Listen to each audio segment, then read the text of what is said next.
Hello, everyone. Hello. Thank you for coming to our panel. We're about to get started, and I'll get the intros out the way. First, my name is Lawrence Bartley. I'm the publisher of the Marshall Project Inside, which means I basically run a print publication and a video series that's distributed and broadcast in prisons and jails across the country. And immediately to my left, we have Mitzi Peterson. She's a deputy commissioner, and she's a clinical services and reentry in the Massachusetts Department of Corrections. I got that right, see that? And then we have Dr. Amy Lopez. Dr. Amy Lopez, she runs Past the Edges Consulting. She's the CEO, and formerly, she was a deputy director of the DC jail. Thank you, Amy. Then we have Julian Blair. He's a junior cloud engineer at Orijin. Orijin is an ed tech company that provides tablets in prisons and jails and educational programming. And bringing up the rear, but not the least, is the CEO of Orijin, Ferrell. Please give him a round of applause.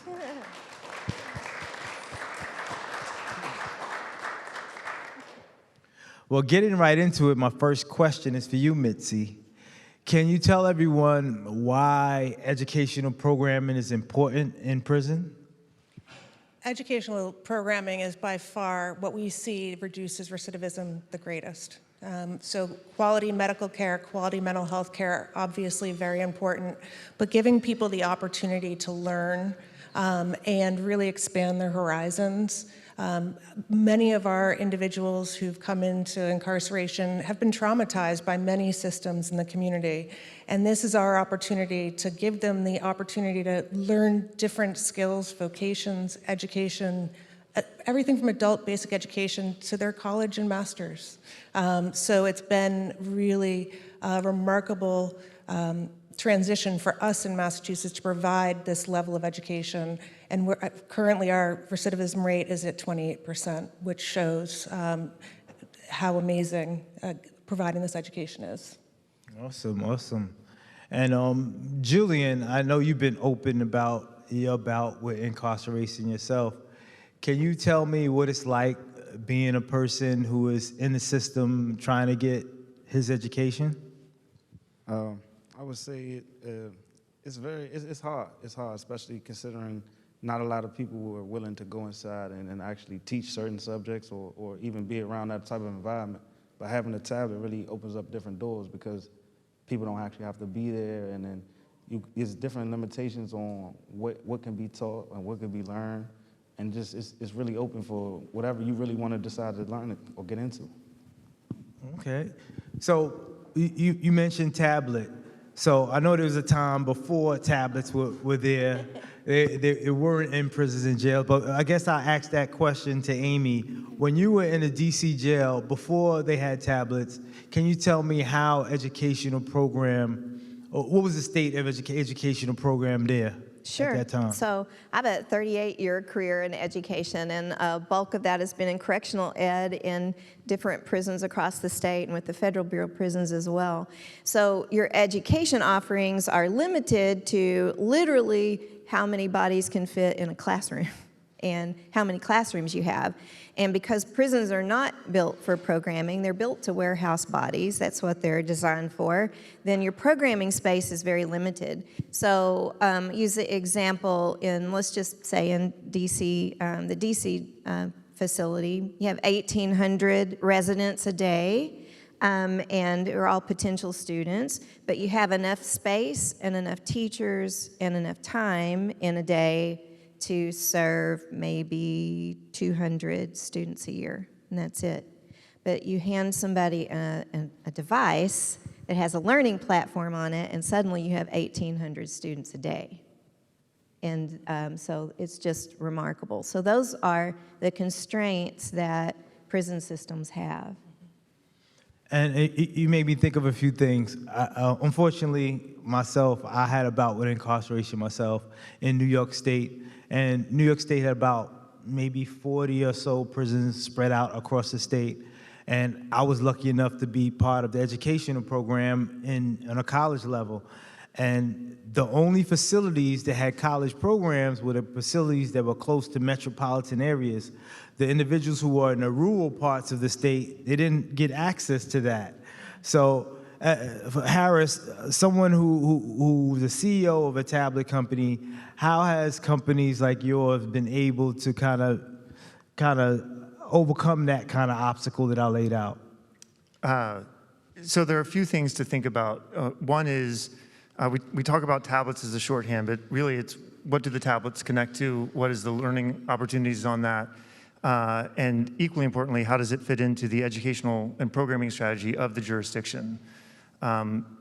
We've learned you can't just throw on educational content and make it available and people will magically learn and be successful if it's not integrated into the educational strategy and how the teachers in the facilities, how the case managers in the facility are going to use the technology. You'll get a lot of people who will dabble but then abandon. So one of the things that we think about a lot in our platform is what we call our whole human framework, and how do you motivate and engage the learner in service of educating and equipping them for post-release. In terms of the rural versus urban, we brought in the ability to do synchronous virtual classrooms so that a teacher can interact with students in multiple facilities simultaneously without having to travel to each facility. So suddenly you're opening up educational opportunities in those facilities that didn't have the programming. And Lawrence, you've shared about, like, if you leave the facility where you're in the programming, you might lose that programming even if you haven't finished it. And so having now the virtual opportunity to continue no matter where you're located suddenly makes a big difference for the learners.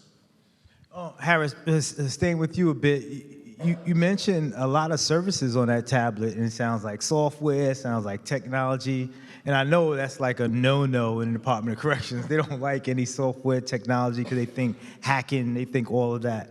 Has there been any challenges for your company based upon the ideology of the Department of Corrections? So we do a security and custody review every time we go into a new jurisdiction. At this point now that we're in 19 states now, starting with Rhode Island just launched. So we've done it enough times that the security and custody staff have seen our track record and have seen what we can do. It is a very locked down experience in terms of what you can get access to, but we bring in a lot of educational content. So we've got adult basic ed, high school equivalency. We partner with post-secondary institutions to help with post-secondary attainment. Then we've got different job skilling verticals, enrichment content, TED Talks, ebooks, audiobooks. So we've really continued to curate a very rich experience there, but each time it's, we have to make sure that the way that the individuals can access it doesn't create vectors for unauthorized use, unauthorized messaging, and those types of things that you don't think about in the general population, but are big no-nos in security and custody in an incarcerated context. Can I add to that? Sure. So I think there's a huge element of just getting buy-in because the staff themselves are working with archaic. Would you agree Absolutely. with that? They're still working on, black screens with green writing on it. So the staff themselves don't have access to high tech or anything. And then also, I think you're talking about a system that's a paradigm that's all based on safety and security, and keeping, and their equivalent of that is keeping people as locked down as possible. That's how you keep people safe, right? That's what they think. So then suddenly when you bring in devices, I will tell you that in my experience I think I've been working with technology in prisons since 2014, no one's ever been murdered by a tablet. Just want to put that out there, But I think it's a real fear. It's a switch, a paradigm switch for correctional staff because they aren't educators. And even the educators in the prison system are locked down. They also don't get to use internet. They're not using PowerPoints there, and so it's a revolution. So there's a lot of inside work. So you have a great partner, tech partner, that makes sure all of that's secure. But then for us, I think, would you agree, Mitzi? Yeah, absolutely. I think the very difficult piece is that correctional staff, correctional professionals are not allowed to have tablets within the walls. So that is a big paradigm shift in getting people to buy in.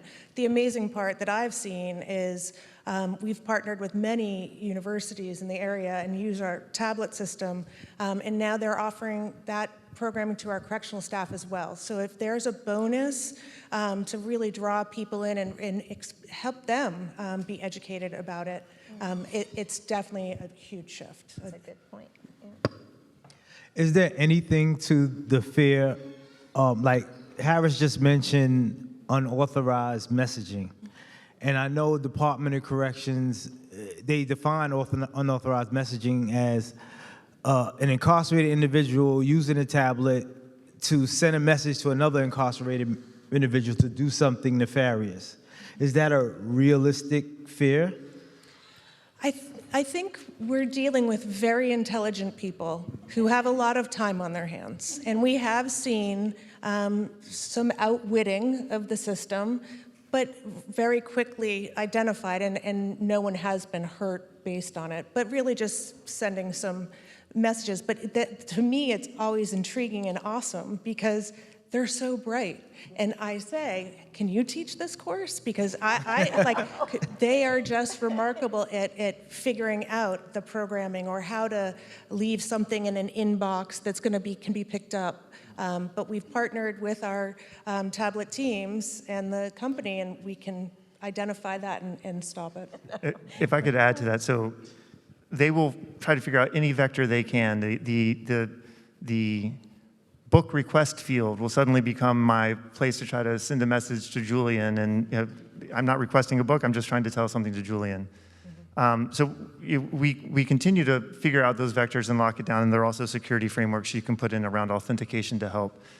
But every time that's come up and we do the investigation, the nature of the messages are 100% about humans wanting to have connection with each other. Like, hey, how's your mama? Oh, Yeah. she's good. Okay, well, they're not nefarious at all. We're social animals, and it's people wanting to have that connection because the incarceration context is all about, as Amy was saying, locking down, depriving of social connection. And when you do that to humans, humans will try to figure out a way around that. Absolutely, I suspected that.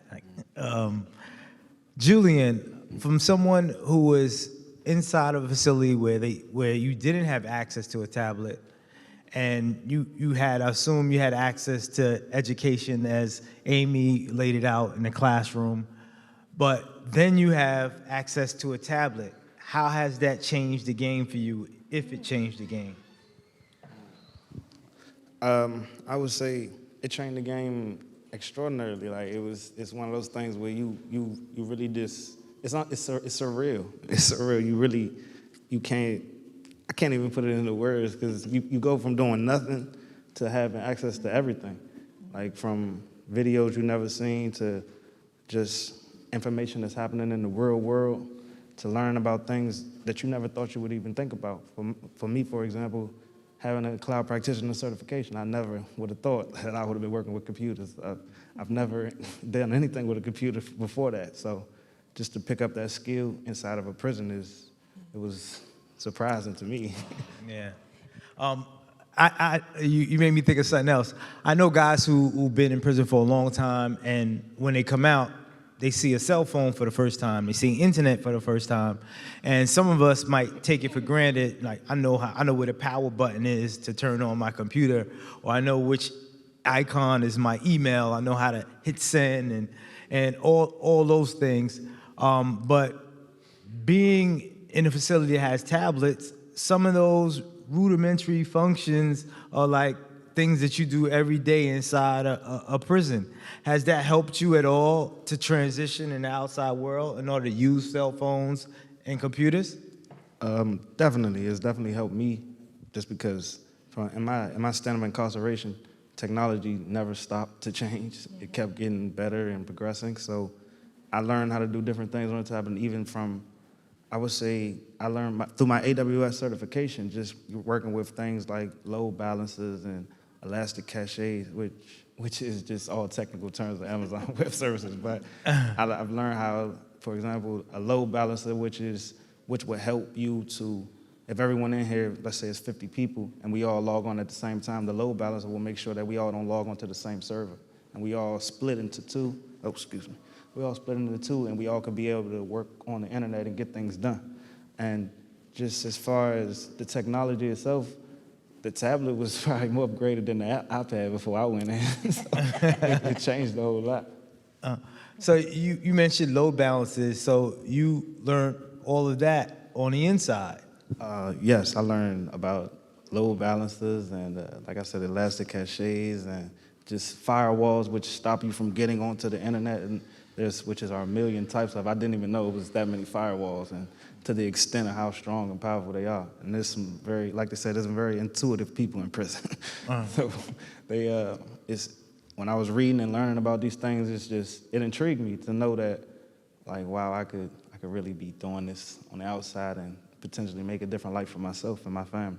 So how did that translate into what you're doing on the outside?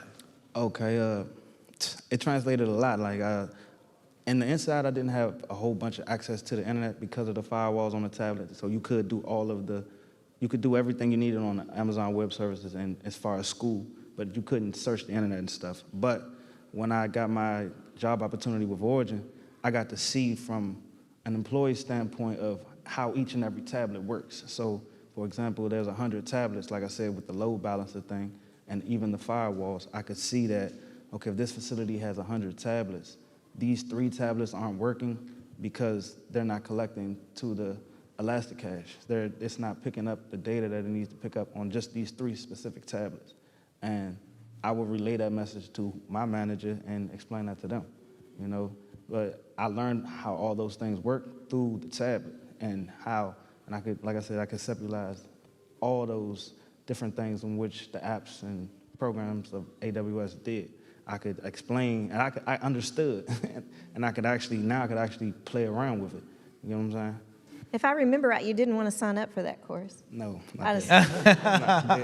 I didn't. So Julian and I got to work together during his stint in the DC jails, and so we were laughing before we started. I kept telling him while he was in there that someday I was going to work for him or work with him, and look, here we are. My buddy right now. But I think that speaks to this engagement, too. One of the sessions I went to yesterday, somebody mentioned there were like 25,000 educational apps that public school students have access to. My students have none. They don't have any access to that unless we intentionally seek out partners like Harris's company to put that in. So this was a pilot that we did with AWS and Orijin, and then we could sign up like 19 people, and I think it was it Joe and the other guys that convinced you to do it? Yes, it was some other incarcerated individuals who actually convinced me to do it, and just, like I said, to open my horizons on things I could do when I came home. Yeah, because I remember Julian saying, I don't know anything about this, I can't do it. Like, that's what school's about, right? And then now look at him. But those are experiences that are few and far between across the country in prisons, unless prison officials are willing to open the doors and tech companies like Orijin are willing to come inside. It's just it was a game changer just for us, just what was open, the doors that opened for our students was amazing, so. And if I can add to that, Yes. and also for our teachers, because when you are teaching in a classroom and you don't have a lot of resources because of the facility structure, these buildings were not built to be hospitals and or schools, they get to create things now. And we have this, in Massachusetts, we've started a virtual education division where we have teachers who survey the population and say, what do you want to learn? What would be good for you? And we've been able to use the tablets, so now every person who's returning to the community can do their ServSafe certification. Every person can do their OSHA certification. They can watch these videos. We had a young man who wanted to learn about the highway system. I watched it. The teachers put it together about why are they odd numbers north-south and even numbers east-west. Things like that just get people engaged in education, and once they start learning and seeing new ways of doing things, they get more and more involved. And so that use of the tablet in an environment that historically never had Wi-Fi, right? So no Wi-Fi, actually cell phone jammers. So you really think about that as the opposite of bringing these technologies in and seeing people kind of being emboldened to now take chances and risks that they were never willing to do in education. Our teachers would take students on field trips with the classroom virtual app, which Orijin designed and put on there, so it worked just like, you know, Zoom or any of those apps. And I remember one of our, a student came and asked me a question. I was like, I don't know, you'll have to ask Miss Williams, but she's not in today. And the student said, no, she's on vacation. She's in Fiji. I'm like, how do you know she's in Fiji? And he was like, we took a field trip there yesterday. I was like, I didn't get invited to Fiji. I don't know how this happened. But she went on vacation, She right? definitely went on vacation. We were allowed to message her while she was there, say, hey, can you look to the left or look out to the water or even feel. Wait a minute. So you telling me that folks who were incarcerated were looking through the tablet at someone, like a staff member who has some type of goggles on that can show them what they see? I wouldn't call them goggles. Was it a tablet? cell She had her phone or a phone. tablet, She was yeah. just live streaming and connecting with us through the tablet. So she would read our message, almost a live stream. She would read our messages, and as she's reading our messages, she would just go about her day as far as walking through the sand, or she might walk up to a tree or pick up a coconut, whatever she was doing out there.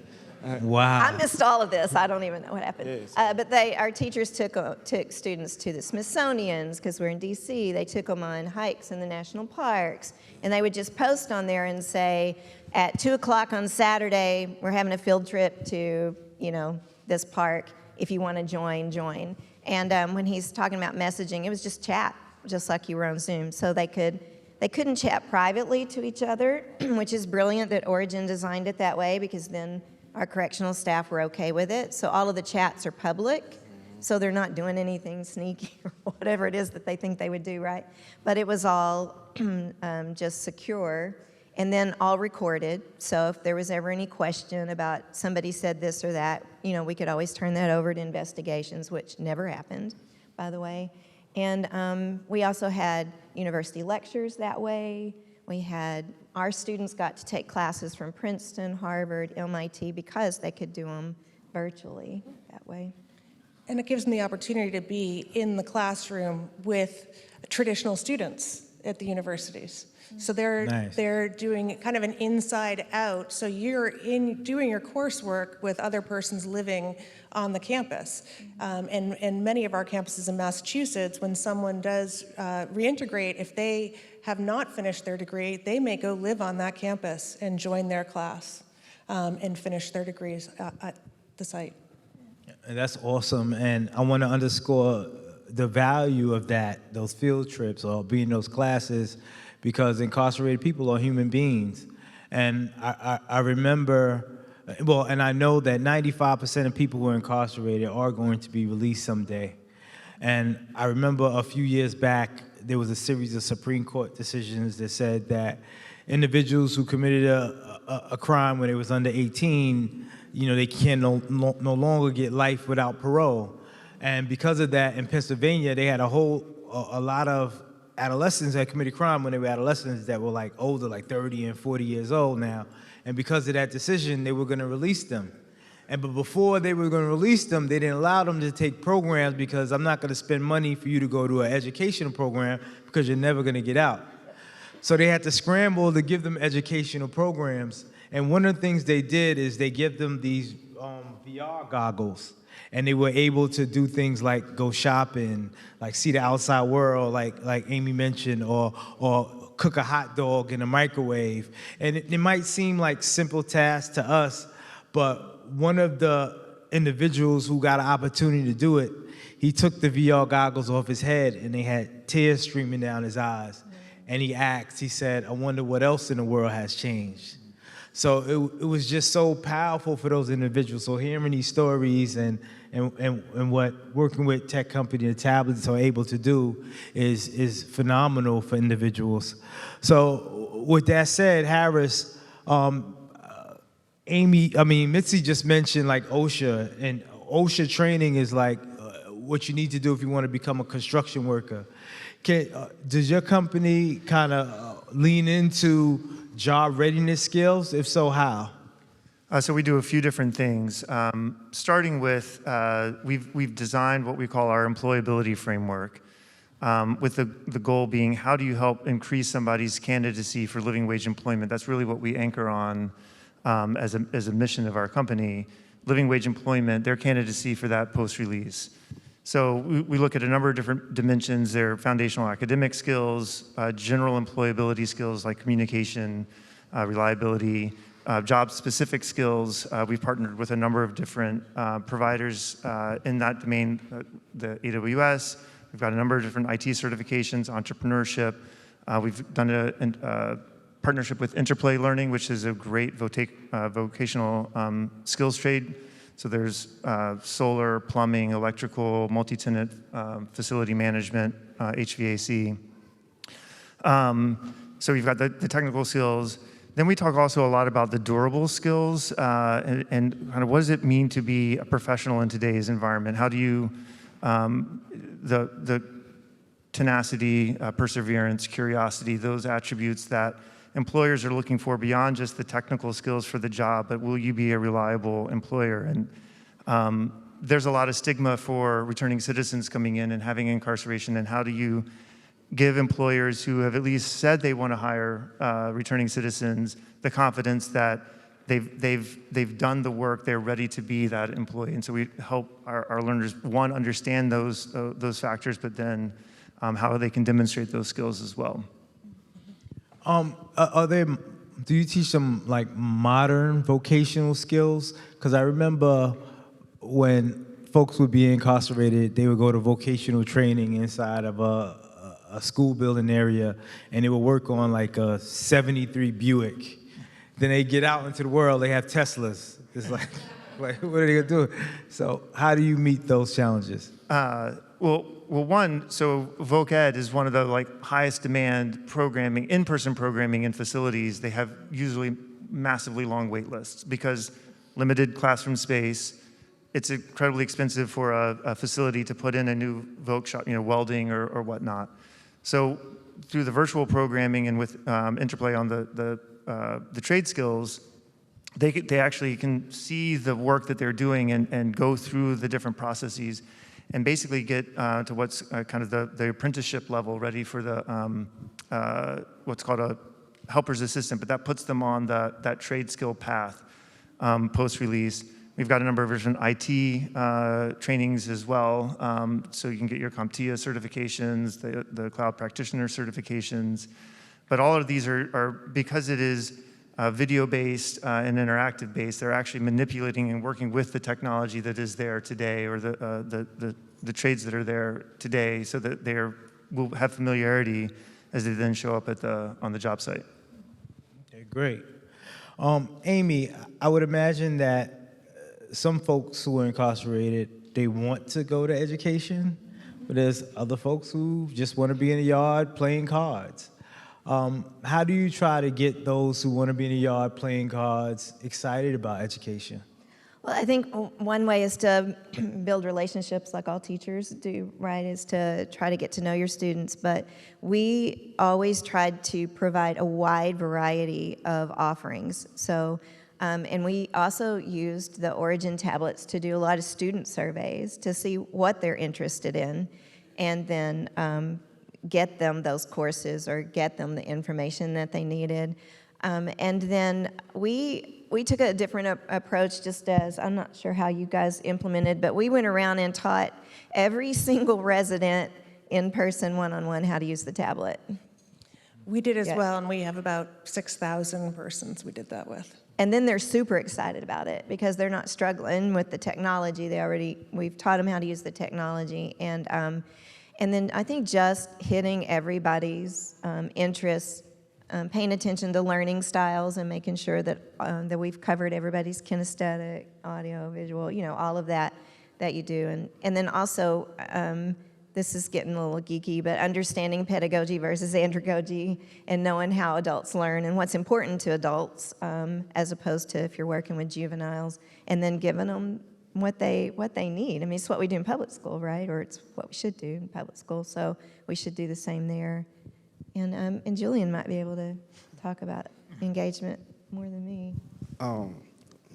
Y'all right though, because like you said earlier, it's a lot of people who've been in for a long time, so they just don't know how to use the tablet, you know. But it's amazing to watch somebody who's been locked up 15, 20 years work a tablet that they only see on TV, and they get excited just knowing, oh wow, this is how I log in, or this is how I can send a message to the teacher, learning about, you know, AWS or even OSHA certification, whatever it might be that they're into on the tablet. So yeah, it's definitely it's exciting to see that for them, you know. So I just want to tell one story. We had a teacher that during the pandemic, they put our residents on a 23-1 lockdown, which means they're locked in their cells for 23 hours a day and can only come out one, and they did that for 2 years. So that's, in essence, solitary confinement. That's a whole other panel, so we can talk about that another time. But and so our women were really struggling, and the bulk of our women were African American, and the salons closed. I know this sounds trivial, but it was a real struggle with their hair and their hygiene.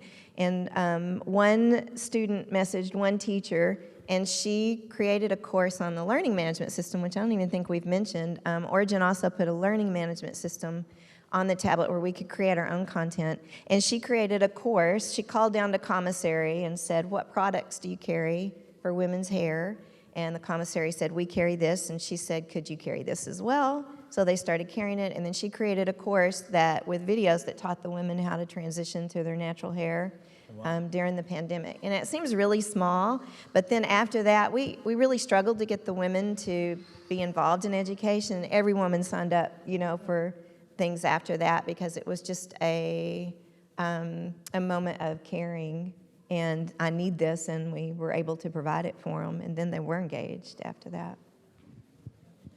I hate to say, the pandemic really changed corrections. You know, I'm sad it took a worldwide pandemic to do that, but I'm very thankful it happened. We do now have Wi-Fi's, we do now have tablets, we do now have these opportunities that I think without COVID-19, we would still be 2019 and not even at this conference speaking with you. Why do you think COVID changed the system? Because we were faced with, you know, the unknown. You know, so the majority of the world could go home and work from home or be, you know, secluded in their own homes for their health and safety. We are managing facilities where we have to care for people in a congregate setting where they are exposed to staff members coming in and out who might have been exposed in the community, exposed from visitors, so we were just in this kind of frozen state in the beginning because no one knew what was going to happen, right? No one knew if this got into our facilities what was going to happen. Unfortunately, it did. We came through it well, but you know, unfortunately, did lose some of our older population to COVID-19 in the early days. But because of it, we had to think differently, and administrators had to think differently, and superintendents and teachers and medical care, like telehealth in prison. What are you talking? You know, we are able to provide these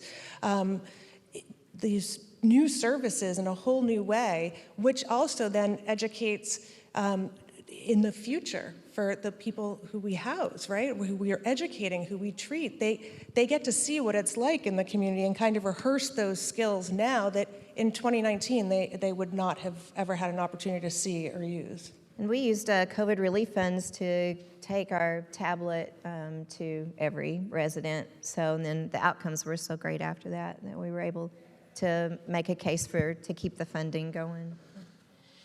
Harris, as I mentioned before, I remember a time where technology wouldn't find any foothold inside the Department of Corrections. And now, like the theme of this conference, it seems like, has been AI, artificial intelligence. Do you ever see a way for artificial intelligence to make its way onto the tablets and be useful for incarcerated people? Absolutely. We've started doing some R&D in this area as well. So departments of corrections are short-staffed. They've got staffing retention issues both on the custody side as well as on the educator side. And one of the things that we know makes a big difference in the trajectory of a learner is that human engagement, somebody who's paying attention to you, somebody who says, I see you, I care about you, I can see a potential in you that you might not yet see in yourself. How do I help you find that? And so we've started looking at can you use some of the AI tools to create those interactions with the learners and support the case manager, support the teacher so that they can see what's going on in that context as well. But you have to be super careful here. You're working with the population where if your large language models have hallucinations and start going off the rails in terms of their conversations with an incarcerated individual, that could do a lot of harm. And so it has to really be thoughtful in terms of how we approach that. But I think that will create some more of that interactivity that will feel more personalized and more connected for the learner, and then be more attuned to their needs and helping them see that journey. We do a lot with just success stories, people who've been incarcerated, who've made it and showed the different paths. And I think the more we can help steer people to those people who've shared their life experience and have seen a trajectory that's been successful post-release, and using the AI tools to help guide that and curate that is critically important too. Question for Julian. Now that you was inside, you're using Orijin, you're outside working with Orijin, and it's been throughout a time where AI has become like a big thing now. And do you use it at work now? And if so, do you think there's a way it would have been beneficial to you if you were on the inside still? So, me personally, before I actually took the course and got my certification, I wasn't really familiar with AI at all. So, I really didn't know what it was. I learned a lot at the end of this conference. But I definitely use it at work. There's web services that have AI and that pick up on things that are happening with the servers on their own, where I really don't have to. The computer will let me know, okay, this is overloaded, this is backed up, or this server's not working. And I can't remember all the different terms, but it's quite a few different AI services that we work with at Orijin and with Amazon. So, and as far as it helping just in the system and for people working with it, I feel like, yeah, it definitely could help. And which way? It's too many to count, honestly, because it's just certain things being inside where you might want to know just like typical things like sports or the weather where you're from, because not everybody's from the same place just because you're locked up there.